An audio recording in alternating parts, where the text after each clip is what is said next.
मराठा साम्राज्याचं अस्तित्व म्हणजे हिंदुस्थानाच्या पुढे गेलं होतं. दिल्लीचे हे तख्त राखतो ही भावना मनामध्ये निर्माण होत होती आणि ते तसं घडतही होतं.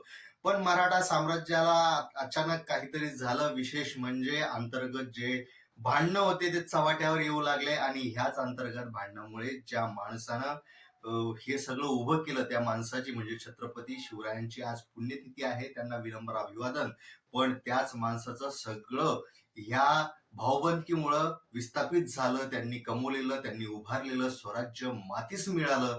याचं कारण फक्त भाऊबंदकी आणि हीच भाऊबंदकी आजही आपला पिच्छा सोडत नाहीये. तीच भाऊबंदकी कुठंतरी असं वाटत होतं आंबेडकर घराण्यात दिसून येत नाही. कुठंतरी असं वाटत होतं की आंबेडकर घराणं तसं काही होऊ देणार नाही. पण तीच पुनरावृत्ती पुन्हा इथं पाहायला मिळते. कारण जे जे मोठं कुटुंब व्हायला लागतं, जो जो माणूस संघर्ष करून आपलं अस्तित्व निर्माण करतो, त्या त्या अस्तित्वामध्ये कोणीतरी आपल्याच घरातला लंकाभेदी असतो असंही बोललं जातं. आता या सगळ्या घटना खरोखरच सारख्या ठरताय, बरोबर ठरताय अशी एक चित्र निर्माण झालंय. जर आपण सगळी जर घरं पाहिली, आताच्या राजकारणातलाही जर विचार केला तर राज ठाकरे असतील, त्यांनी काकाच्या विरुद्ध गेले.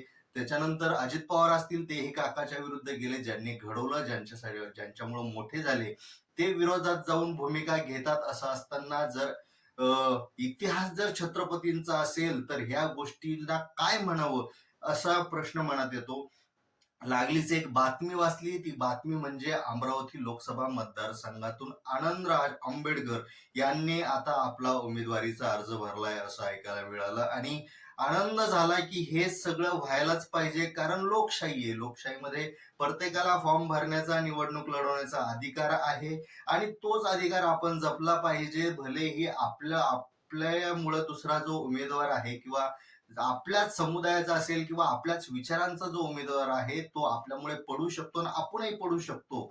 ही गोष्ट आपण मनात घ्यायची नाही, पण आपला उमेदवारीचा अर्ज दाखल करायचा. कारण मतांची विभाजणी होणं अत्यंत गरजेचं आहे. मतांची विभाजणी झाली पाहिजे.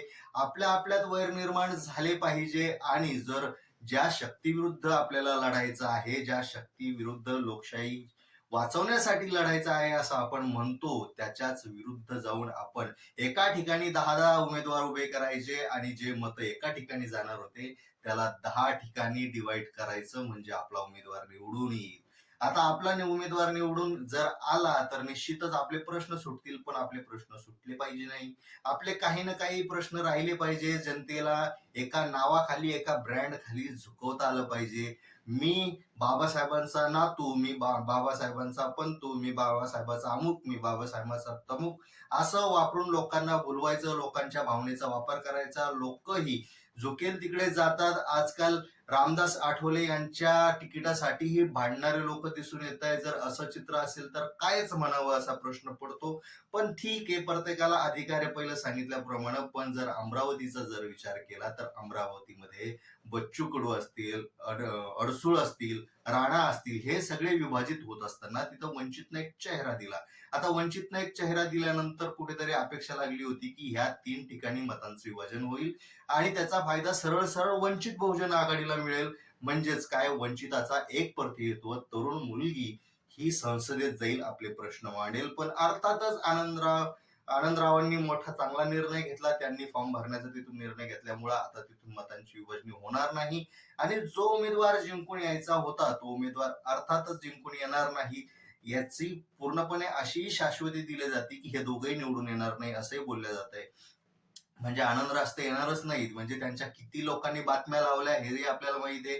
किती लोकांनी स्टेटस ठेवले हेही आपल्याला माहिती आहे. सोशल मीडियावर त्यांच्या उमेदवारी अर्जाच्या किती क्लिप्स व्हायरल झाल्या हे आपल्याला माहिती आहे. हे सगळं असतानाही आपण असं का करतो? घरात 2 भाऊ बसून का ठरवू शकत नाही? घरात चर्चा करून बैठकीतून मार्ग का काढला जात नाही हे अजूनही मला कळत नाही. अर्थातच टाळी एका हाताने वाजत नसली तरी कुठे ना कुठे हे घातक आहे.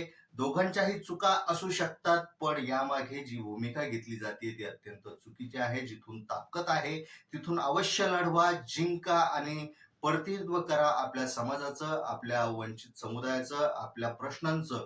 आणि तेच आपल्याला अपेक्षित होतं. कारण डॉक्टर बाबासाहेब आंबेडकर म्हणाले होते की शासन करती जमात बना, पण आपण शासन करती जमातबना हेच ध्यानात घेतलं आणि मतांची उजळणी करायला सगळे सरसगट मोकळे झालो.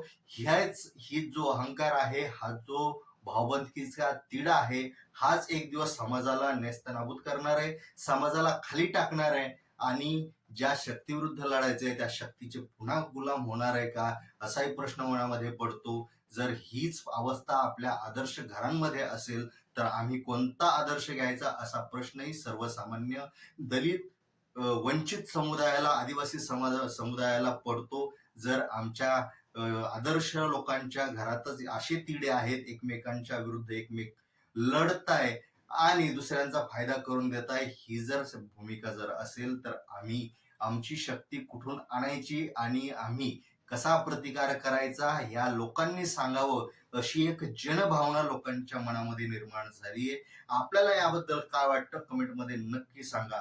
आणि हो, मतदान करताना जरा हुशार